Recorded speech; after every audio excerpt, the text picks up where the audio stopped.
broker kalau sampai Bapak Ibu, terutama yang berlisensi Arebi nih ya, berlisensi asosiasi Arebi mau membuka di Jabeka Residence, buat saya itu juga bahagia. Kenapa? Bisa membantu untuk secondary kami. Dan saya bukannya saya anti secondary loh. Buat saya kalau broker sampai buka di sini dan bisa menghandle secondary, buat kami happy sekali.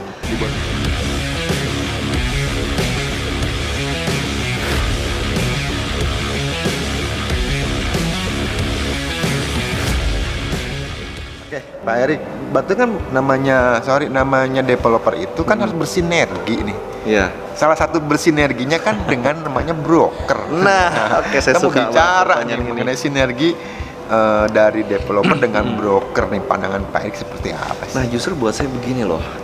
Dan ini bukan karena background saya adalah saya seorang broker baru saja jadi developer, ya.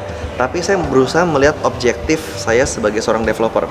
Nah, buat saya broker ini mempunyai dua fungsi yang sangat krusial buat developer. Nomor satu, broker ini adalah penyambung lidahnya developer. Jadi ibaratnya gini, kalau saya ngomong kepada semua orang bahwa oh, Jabeka Residence itu nomor satu, itu sudah wajar. Kenapa? Saya digaji sama Jabeka Residence. Kalau saya ngomong gitu, posisinya dalam bahaya. Tapi kalau yang bicara Pak Margo, ya, broker dan juga semua rekan-rekan broker yang lain, itu akan menjadi narasumber yang terpercaya. Kenapa? Karena broker adalah suatu apa ya saya bilang, ya suatu ide, suatu entity yang netral, gitu. Ya, Pak Margo bisa berbicara mengenai secondary, bisa berbicara primary, bisa berbicara developer manapun juga. Tapi kalau Pak Margo saya berbicara Jabeka Residence, itu berarti real. Nah, itu fungsi nomor satu.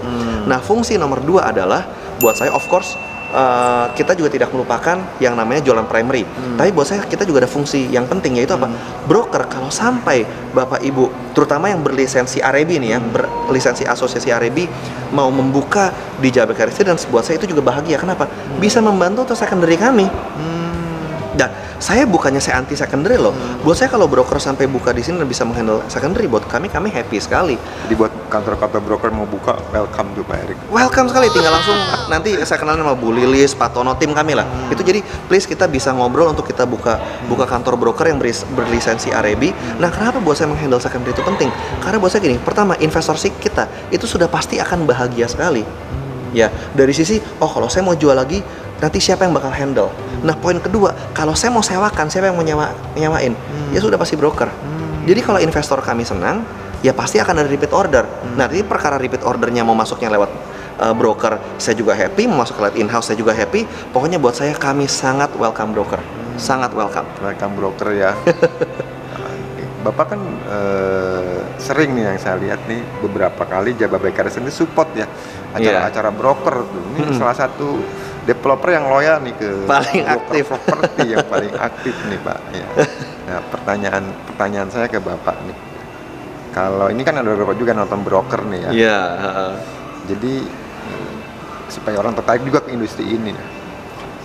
Menurut Bapak nih, broker properti apa kan broker juga. Yes. Yang handal tuh kasih tip dong buat kami. Oke, nah justru gini.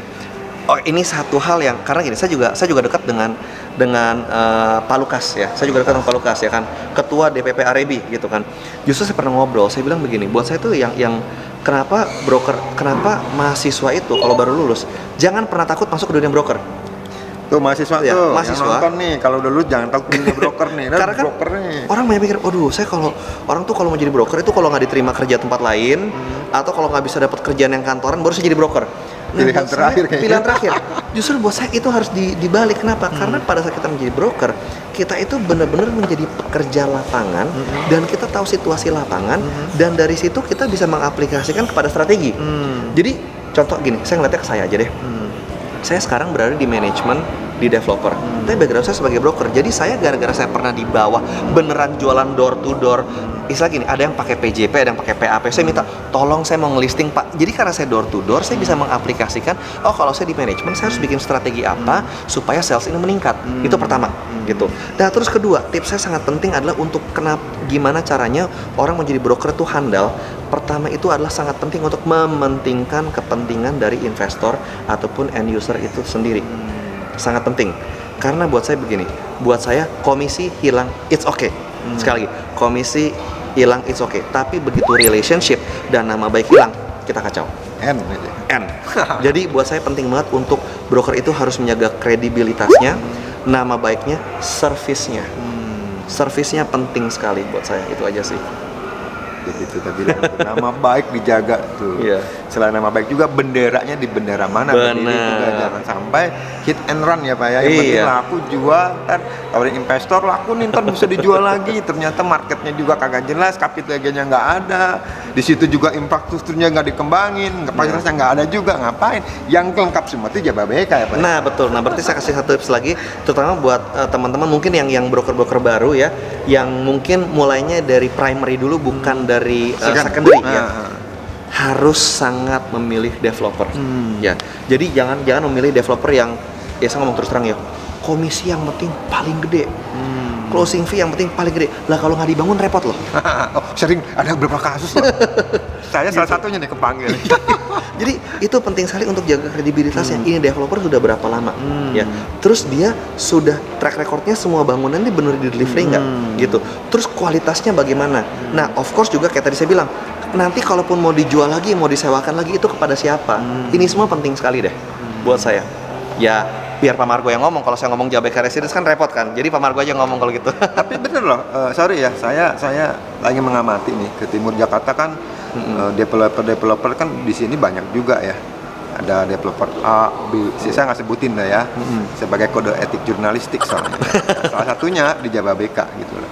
Saya lihat juga perkembangannya bagaimana foundernya Pak Darmono, bagaimana dia bersinergi dengan beberapa perusahaan asing di sini. Salah satu, kenapa sih perusahaan asing mau menanamkan uangnya ke sini, berarti kan salah satunya nilai kepercayaan. Mereka kan mikirnya beribu-ribu kali kan, bener nggak satu.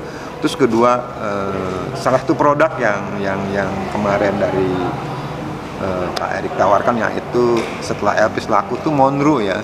Kita satu hal yang saya melihat ya, bagaimana si Jababeka itu, yang saya menganalogikannya, Jababeka itu kayak gula.